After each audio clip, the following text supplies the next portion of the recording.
கூலி கேக்குறான்டா. எத்தனை ஜாக்கெட்டு? ஒரே ஜாக்கெட்டு. அட பாவியா, ஏன்டா 2100 கேட்டேன்.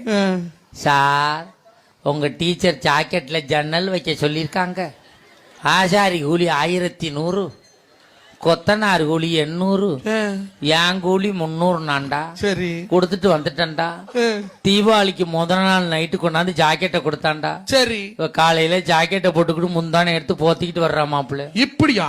ஆமா மாப்பிள்ள. ஏனுங்க? ஜாக்கெட்ல ஜன்னலை பின்னாடி வைக்கணுமாமுல. ஏது மாத்திட்டான்டா. என்ன வெட்டிங்க? ஏன்டா அப்படி பண்ணான்னு கேட்டேன். வாஸ்து சாஸ்திரப்படி ஜன்னல் அங்கேதான் சார் இருக்கணும் அப்படிங்கிறான்டா. மறுநாள் அதே டெய்லர் வீட்டுக்கு வர்றான்டா. ஏன்டா வந்தான்னு கேக்குறேன். மேடத்தை வர சொல்லுங்க சார், ஜன்னலுக்கு கொசுவல் அடிச்சு விட்டு போறேங்கிறானே. இந்த சினிமா பார்த்து மக்கள் டிவியை பார்த்து இந்த செல்போனை பார்த்து அழிஞ்சு போனது உண்மைதானே? உண்மைதாங்க.